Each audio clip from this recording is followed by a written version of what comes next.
chose my career path in mechanical engineering because I felt like I had a lot of opportunity. I felt like it was a good field to do. It was a growing field.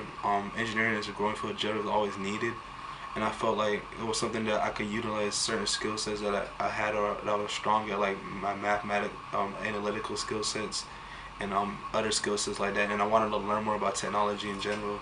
Um, I didn't always want to do engineering. My parents kind of instilled for me to like become a doctor or medical doctor. So, but at first I didn't think like that was like really my passion. I was taking like biology and chemistry in high school. So when I felt like I was doing better like in the math and the physics and I saw like how technology was growing, I kind of wanted to do engineering as a result.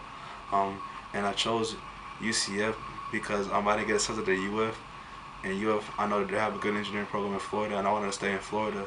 So I chose UCL, which is the next best thing that actually became a very good opportunity, and probably even better for me to be here at UCL than even at UF. So that's that. As an engineering student at UCF, I faced a lot of obstacles. One of the main obstacles I faced as an engineering student at UCF is balancing free time and time to actually get things done.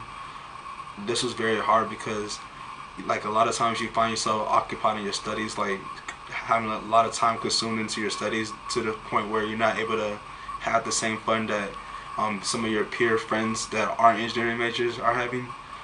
Whether this is being in social environments, whether this is like having fun in like environments like at night and things like that. So you don't have that. You don't have as much time to do that type of stuff. So you have to like really know how to balance your time. So another obstacle I faced was not understanding like the work I was doing at certain times. Sometimes you can get loaded with some work and you don't know what to do, like how to answer the questions on your paper.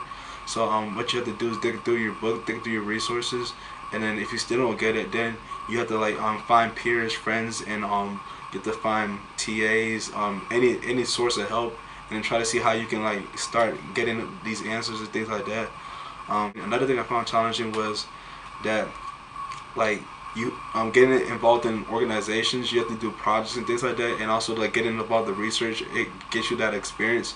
So like with each of this stuff you have like certain requirements to meet with at certain times to get things done, and sometimes you might have something like outside of your life that might affect that, or that might affect your work habits, like when you're working with these resources or facilities. So I kind of found it as a challenge to balance my time working in organizations on a project, or just like working in a research lab as a volunteer research assistant. Kind of found it kind of challenging just because like I had personal things going on in my life within the time as well. I guess the last thing I find challenging with engineering is the unbalance between different like genders and diversities and things like that, demographics as well.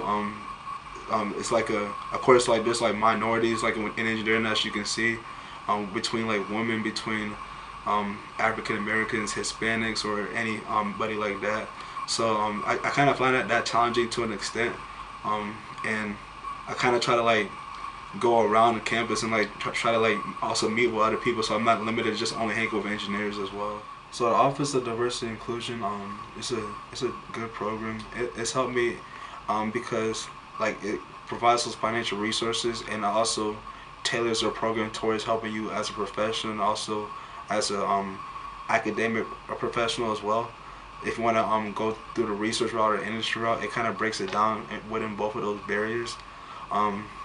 At first, when I first got into it, they wanted me to get involved with research, so I kind of like was trying to find a professor that I was interested in terms of like what they did, the research that they did, and it kind of like research. I kind of like learned it wasn't really like my type of style or my type of thing really. In terms of like the type of work that you've done doing, the type of papers that you have to write, the publications, and all the amount of hours that you spend in the lab and things like that. But I do found like certain fields of research interesting to study and understand.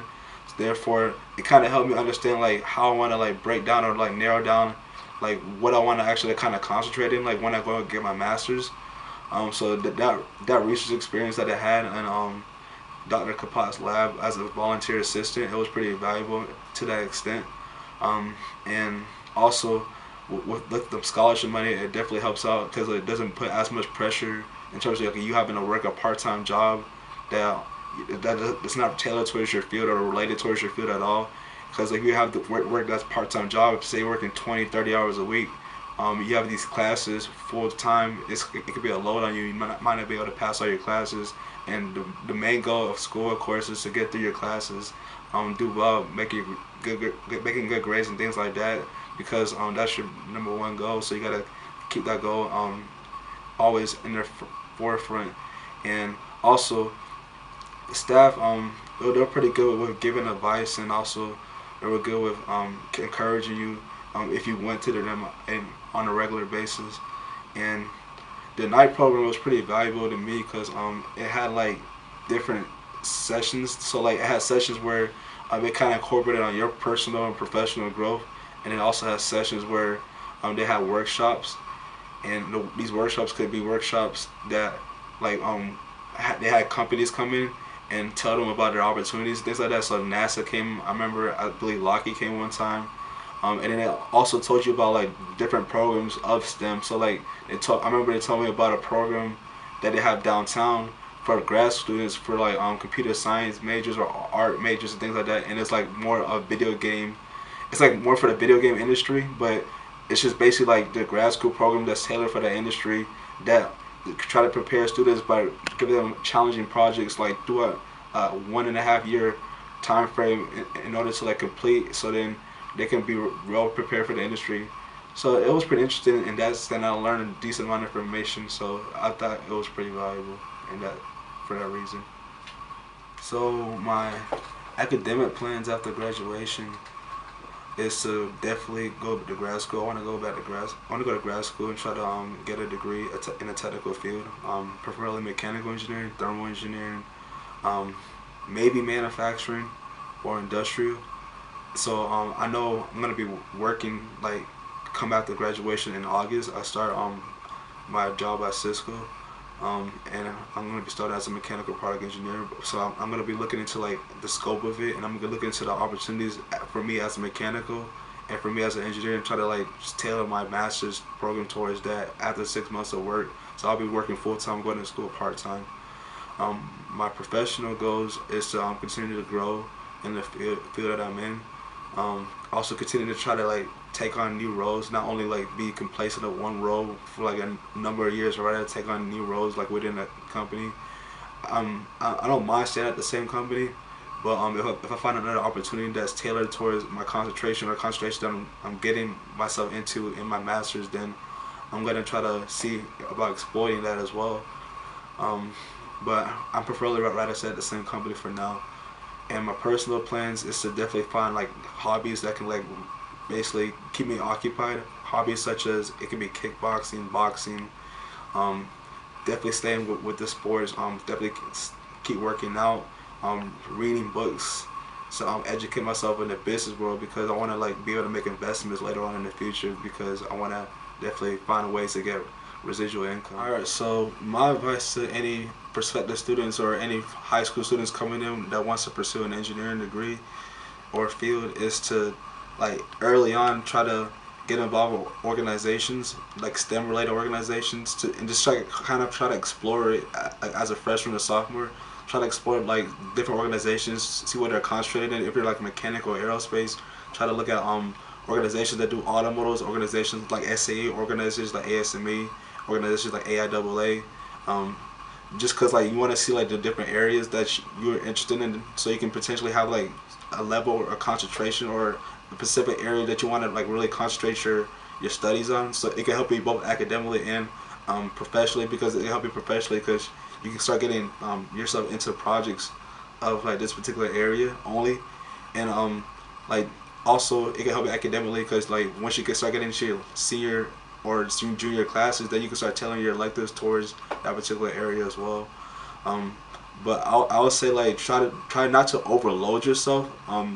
Try between like your freshman and sophomore year, try to like try out different organizations like within a semester time frame. So like plan out your semesters to an extent where you know you have your classes, and then like maybe you're getting involved with like 1 or 2 organizations per semester, and then like you figure out like the organization that you really want to be involved in to stay with that one organization. And also would suggest like trying to like not only join engineering organizations, but like try to join maybe the engineering fraternity, or maybe another professional fraternity, or just another like social organization that could kind of help you with your impersonal skills, because that's very valuable like in the industry as well. Like you, not only like learn what you learn like in class and everything is very valuable, but your impersonal skills, because you have to communicate with people like on a regular basis. If you can't sell your ideas, sell your points, so like what you're working on to and manage your head staff, then nobody's gonna like really take you credible for what you're doing. So that's definitely important to do there. And I'll also say that definitely have fun like in your experience. Like don't overload yourself. So like definitely find like free time to like have fun with peers. Enjoy yourself. Whatever your hobbies are, definitely staying with your hobbies. And then like just enjoy your college experience. Like don't just only limit yourself to like engineering, or like going all out in your studies and stuff. But always have fun. And with school, definitely try to if you're struggling with an assignment, definitely try to like find that help early and be proactive to finding that help, whether it's SI sessions, tutoring sessions, finding TAs. Just definitely like hunt them down and try to like ask questions as needed be, so you can be able to maximize your potential with your grades, because your grades are very important at the end of the day. And then if you're interested in like doing research, or you want to potentially go into academia, then definitely try to find research opportunities early in the concentration or field that you want to do, and then just like going after that and being persistent with that as well, and building a good relationship with the professor that runs the lab, because that can really help you out with maybe getting like fellowships, grants, and things like that when you try to go to grad school. Diversity and inclusion means like a lot of things. It means that like you want to be in an environment where it's inclusive to everybody. So everybody has a different perspective at the end of the day. Everybody is from a different background. So you want to utilize these different backgrounds, perspectives, in any sense. So it could be like when you're working together on a project, you want to utilize these different perspective backgrounds, and like utilize that in your work that you're doing cohesively, so that that project can get done within a timely manner. So it's very important. I feel like that's very important in terms of that, and also like even outside of the workforce, like being able to build relationships with people of those different backgrounds, things like that. It's very important, because you can kind of see their differences, their struggles. You can kind of see like their cultural perspectives. Everybody's different, especially in their own way. So whether you're white, black, Asian, Indian, whatever, everybody's different in their own way. Women and men, they're different in their own way. So you definitely want to like build up those perspectives and try to like appreciate everything as much as possible. That's what I think diversity and inclusion is.